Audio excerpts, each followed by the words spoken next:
Il pleurait dans ma cuisine quand il m'a demandé la maison. Ce n'était pas bruyant, pas théâtral, juste des larmes silencieuses, retenues, celles que les hommes laissent couler quand ils veulent quelque chose qu'ils savent ne pas mériter. Il ne levait pas les yeux.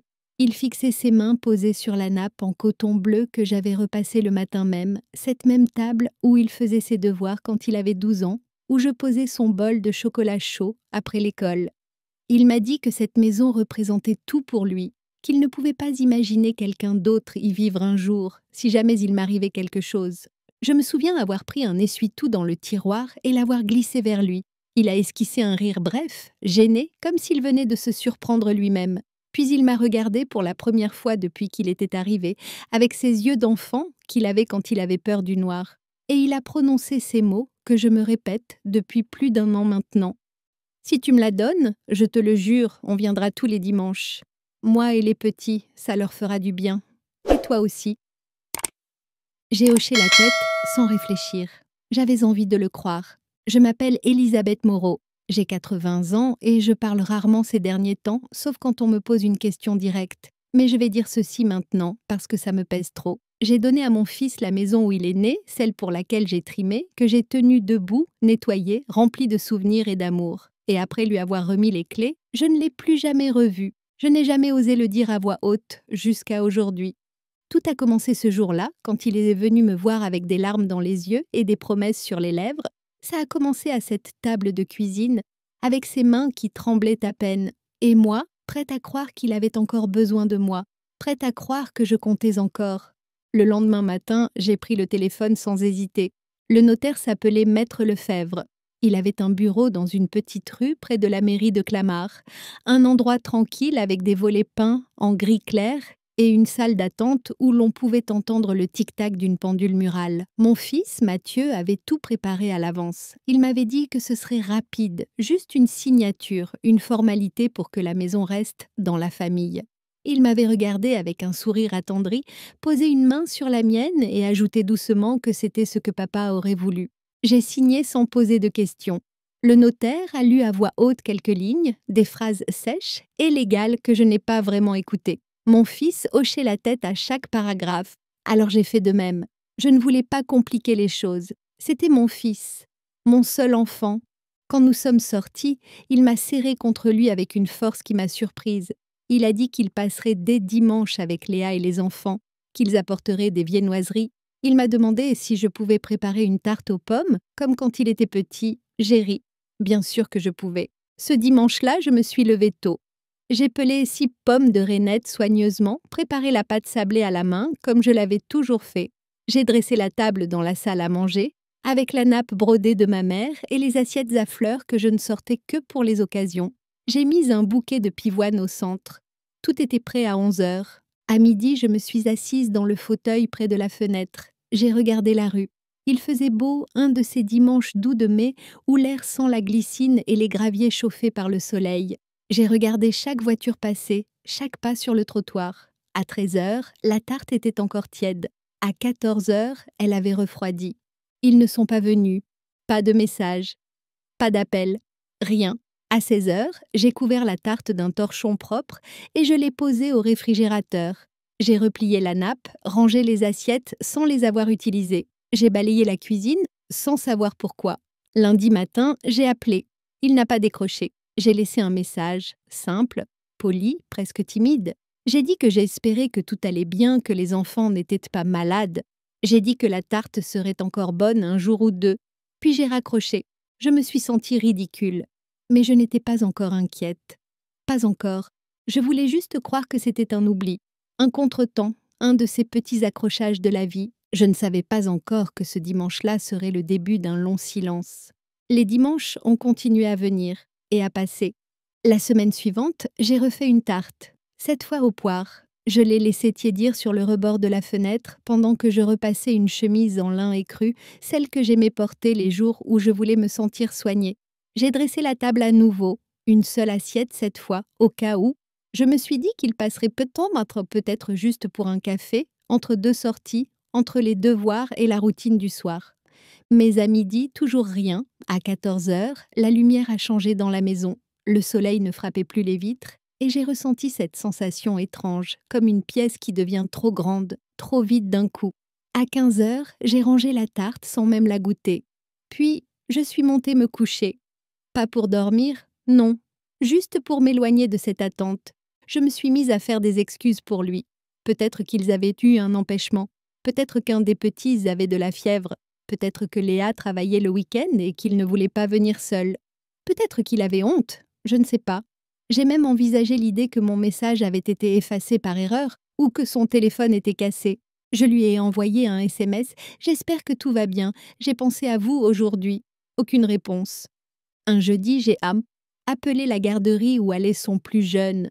J'ai raccroché avant que quelqu'un réponde. Je me suis sentie idiote, intrusive, comme si je franchissais une limite invisible, comme si je n'étais plus la bienvenue. À l'épicerie, j'ai croisé Madame Fournier, une voisine qui connaissait Mathieu depuis tout petit. Elle m'a demandé s'il venait souvent, si les enfants faisaient du vélo dans le jardin. J'ai menti. J'ai dit qu'ils étaient passés dimanche dernier, qu'ils adoraient la tarte aux pommes. Elle a souri, ravie, et m'a dit que j'avais de la chance. J'ai souri aussi, mais j'avais l'impression de m'effriter de l'intérieur. À l'église, le curé m'a prise à part pour me dire que les bancs de la nef du côté droit seraient réparés la semaine prochaine, et j'ai hoché la tête sans entendre. J'ai pensé à ces dimanches où je les attendais, à cette lumière plate de fin d'après-midi, à la tarte qui refroidit, au silence dans la cage d'escalier. J'ai cessé de porter mes belles chemises. J'ai commencé à ranger la table dès le matin pour ne pas me donner d'espoir. Mais je continuais à ouvrir les volets, à surveiller la rue. Mon cœur battait plus fort chaque fois qu'une voiture ralentissait devant la maison et se brisait un peu plus à chaque fois qu'elle passait son chemin. Je n'étais pas encore prête à admettre qu'il ne viendrait plus. Pas encore. Ce n'est qu'après plusieurs mois de silence que je me suis souvenue de l'enveloppe éternelle en un peps. C'est celle que maître Lefebvre avait glissée dans mon sac ce jour-là, juste après la signature. Elle était restée coincée entre une vieille ordonnance et le reçu d'un colis jamais réclamé au fond d'un tiroir de la commode de l'entrée. Une enveloppe crème, épaisse, fermée soigneusement avec une étiquette à mon nom. Je l'avais vue pourtant. J'avais même posé la main dessus à plusieurs reprises en cherchant mes lunettes ou mes clés. Mais je ne l'avais jamais ouverte. Ce n'était qu'un double du contrat, pensais-je. Des papiers, des choses que je n'avais jamais aimé lire. Mathieu m'avait dit que ce n'était rien d'important, juste une formalité. Je te résume tout, tu n'as pas à t'inquiéter. C'est clair comme de l'eau de roche. Ah! Je lui avais fait confiance. Je l'avais toujours fait. Quand je l'ai ouverte, cette enveloppe, mes mains tremblaient un peu. Pas de peur, pas encore. Plutôt comme un pressentiment, une inquiétude sourde, comme lorsqu'on entend un grondement de tonnerre très loin à l'horizon. À l'intérieur, il y avait 6 pages. Le contrat de donation, bien sûr, mais aussi un avenant que je n'avais pas vu signer et une clause de résidence que je ne comprenais pas bien. Des mots comme usufruit, renonciation, pleine propriété, des termes glacés, distants. Rien de ce qu'on s'était dit à voix basse, lui et moi, autour de la tarte aux pommes. Je me suis assise avec les papiers sur mes genoux. J'ai relu chaque ligne, même celle que je ne comprenais pas. Puis, je les ai relues une seconde fois, plus lentement. À la 3e lecture, j'ai compris. Je n'avais plus rien. Pas même un droit de passage. Pas même une promesse d'usage. Ma maison était juridiquement sienne. Je n'étais qu'une ancienne propriétaire sans titre, sans recours, sans visite, sans clé. Je suis restée assise très longtemps ce jour-là, sans bouger. Le tic-tac de l'horloge du couloir battait comme un rappel sec et régulier. Je me suis souvenue du jeune assistant dans le bureau du notaire, celui avec les lunettes rondes et le costume trop grand. Il avait proposé de me lire les documents à voix haute, de m'expliquer certains points, mais Mathieu avait répondu à sa place. « Ce n'est pas nécessaire, elle me fait confiance. » Et j'avais hoché la tête. Ce soir-là, j'ai regardé ma maison différemment. Pas comme un lieu, mais comme un souvenir, une maison que j'avais habitée, aimée, entretenue, mais qui ne m'appartenait plus. Pas seulement sur le papier. C'était plus profond que ça. C'était comme si, en lui remettant les clés, je lui avais aussi rendu une partie de moi-même, et qu'il l'avait posée quelque part, oubliée, sans un regard en arrière. 14 mois se sont écoulés depuis ce dimanche manqué.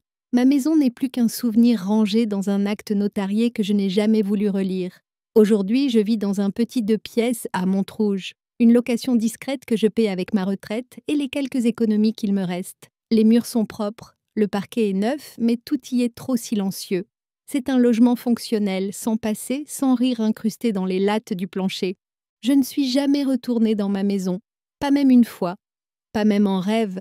Pourtant, elle est là, tous les jours dans ma tête. Je me la récite comme une prière. Les rideaux à fleurs du salon, les carreaux de ciment de l'entrée, les raflures sur le mur du couloir où Mathieu avait heurté sa trottinette. Chaque pièce avait une mémoire. Et maintenant, tout cela est scellé derrière une porte que je n'ai plus le droit d'ouvrir. Je n'ai pas appelé Mathieu depuis des mois. J'ai arrêté d'espérer une réponse. Mon téléphone est silencieux, sauf pour les rappels de la pharmacie ou les messages de Martine, ma voisine de palier, qui me propose du pain en revenant de la boulangerie. Je réponds poliment, je souris, mais une partie de moi est restée là-bas, dans cette maison vide de voix. Je me suis souvent demandé pourquoi il ne venait pas. Est-ce que Léa lui avait interdit de me voir? Est-ce qu'il avait honte? Est-ce que je l'avais blessé sans m'en rendre compte? Mais la vérité est plus simple, plus dure à avaler. Il ne veut plus. Il n'a plus besoin. Je lui ai donné ce qu'il voulait. Et maintenant, il est parti. Parfois, je m'imagine qu'il est dans la maison, qu'il y vit avec ses enfants, qu'il court dans le jardin, qu'il remet une bûche dans la cheminée. Mais ces images ne collent pas. Elles ne respirent pas. Elles sonnent creux, comme des souvenirs qu'on tente de fabriquer après coup. Il y a des soirs où j'éteins la lumière et je reste allongée, les yeux ouverts, écoutant les bruits de l'immeuble, des pas dans le couloir, une télévision trop forte à l'étage au-dessus, un robinet qui goutte. Rien n'est familier, rien ne m'appartient. Et je pense à la promesse. Chaque dimanche, les enfants, les viennoiseries, la tarte, tout cela s'est évaporé, sans cri, sans dispute, sans mot d'adieu. Juste une absence, large et glacée, comme une maison qui se refroidit en hiver quand plus personne n'y entre. C'était un mardi de mars, le genre de journée grise où le vent soulève les feuilles mortes restées coincées le long des trottoirs. J'ai pris le bus 184, celui qui passe devant le square où Mathieu jouait quand il avait 6 ans. Je n'avais pas prévu d'y aller. Mes jambes ont juste décidé. Mon cœur a suivi sans poser de questions. Je suis descendue 2 arrêts plus tôt. J'ai marché lentement, les mains serrées autour de la lanière de mon sac. Quand j'ai tourné au coin de la rue de la Source, mon souffle s'est raccourci. La maison était là, inchangée de loin. Les volets blancs, le portail en fer forgé, le petit rosier grimpant que j'avais planté il y a 25 ans. Tout semblait à sa place, figé dans une photo ancienne. Mais en m'approchant, j'ai vu les détails, le paillasson décoloré, une tuile glissée sur le toit, le porche poussiéreux. La lumière au-dessus de la porte d'entrée était éteinte. Je l'avais toujours laissée allumée, surtout l'hiver, pour qu'il n'ait jamais peur en rentrant tard. Cette lumière était un signal, un geste muet qui disait « Je t'attends ». Je me suis arrêtée sur le trottoir d'en face. Je n'ai pas osé m'approcher davantage. J'ai regardé les volets fermés, les rideaux tirés, pas un bruit, pas un rire, pas même l'aboiement du vieux chien des voisins. J'ai attendu là, 20 minutes peut-être, une éternité dans le froid. Je me suis demandé s'il était là, derrière les vitres, s'il me voyait, s'il savait, mais rien ne bougeait. Pas une silhouette, pas un reflet. Quand je suis repartie, mes jambes étaient lourdes, mon dos me lançait, mais c'était mon cœur qui pesait le plus. Il ne savait pas que j'étais venue, il ne le saura jamais. Et je crois que c'est mieux ainsi. Je ne voulais pas de confrontation, je ne voulais pas de mots.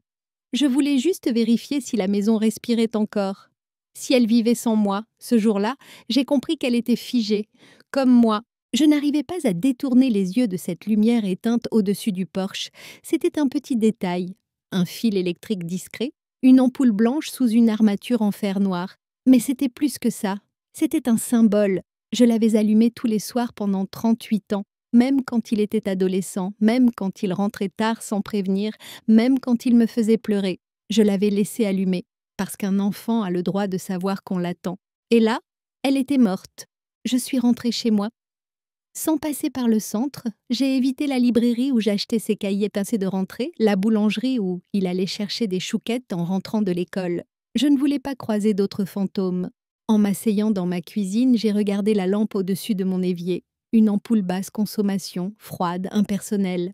Elle éclaire, c'est tout. Elle n'attend personne. Ce soir-là, j'ai préparé une soupe aux poireaux et j'ai dîné sans appétit. J'ai bu un verre de vin rouge, comme une petite rébellion silencieuse. J'ai pensé à toutes les choses qu'on fait pour les autres, les gestes quotidiens, les soins discrets, les lumières allumées, sans qu'on les remarque. Et puis j'ai pensé à ce qui reste quand tout ça s'éteint.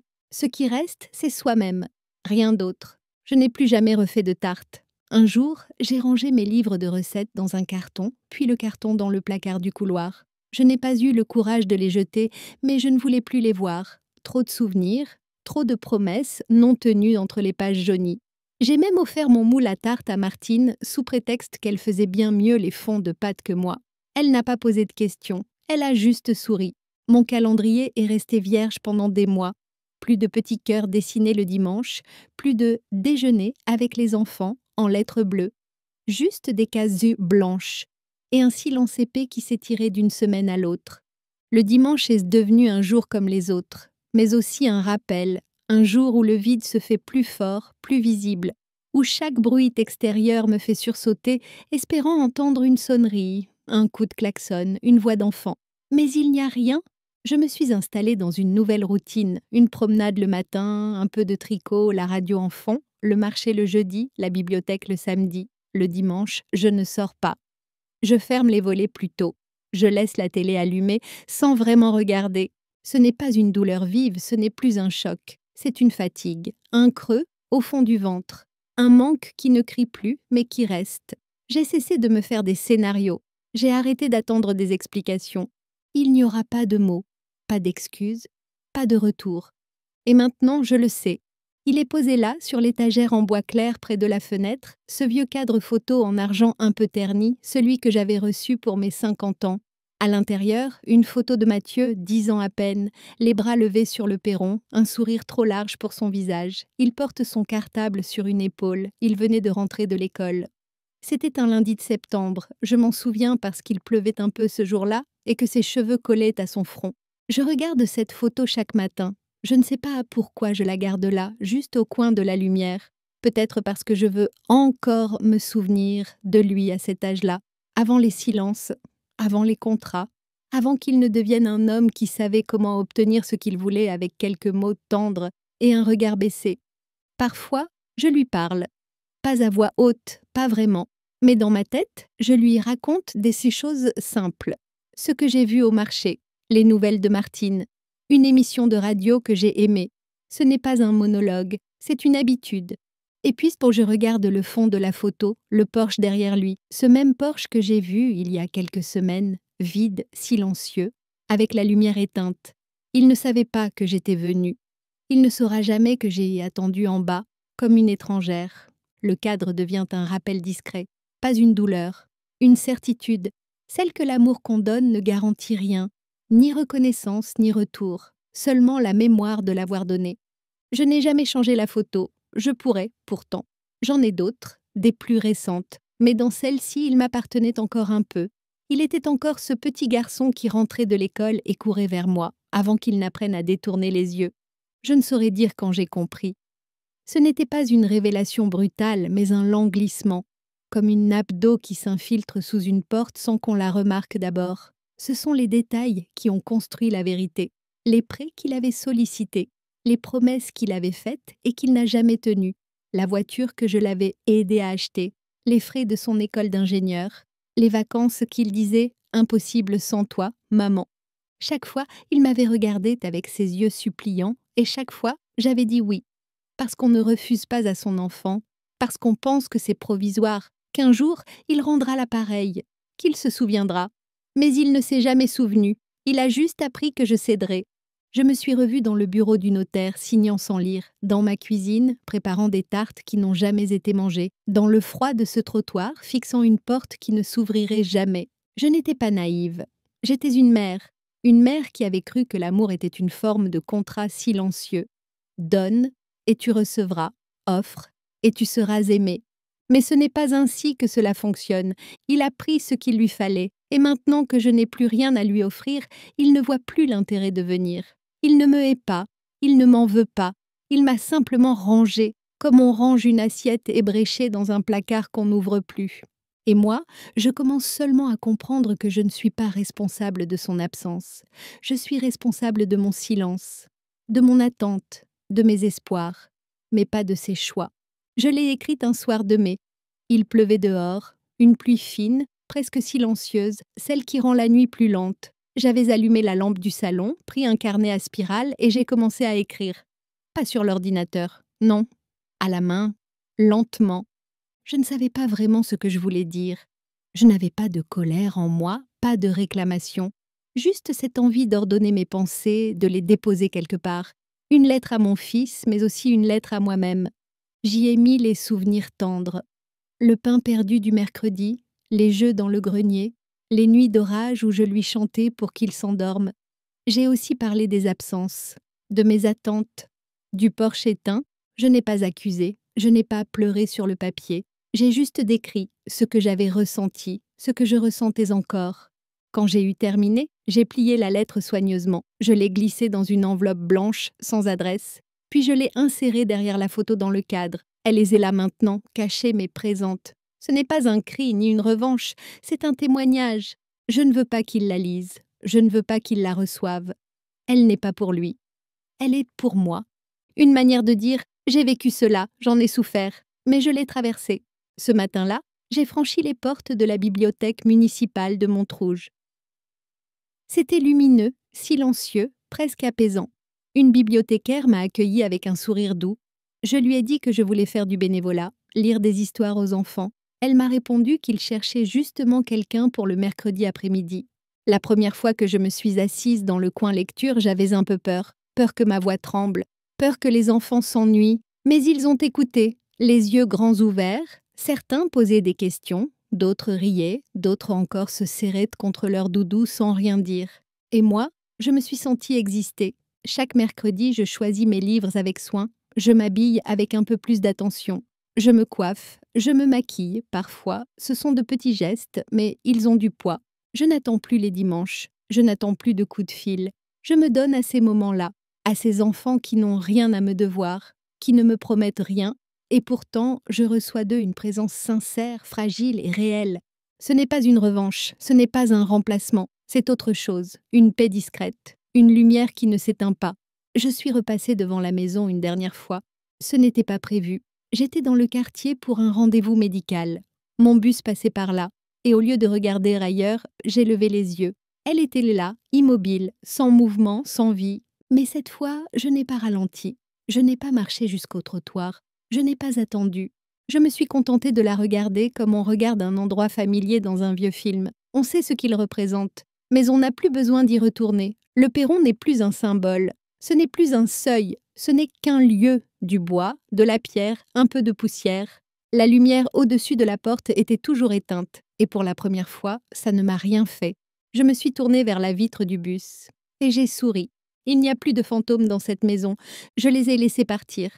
De retour chez moi, j'ai enlevé mes chaussures avec soin, comme on dépose une fatigue au seuil. Il était un peu plus de 18 heures, le ciel virait au mauve.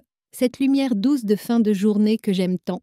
J'ai tiré doucement les rideaux, pas pour me cacher du monde, mais pour me recentrer sur l'intérieur.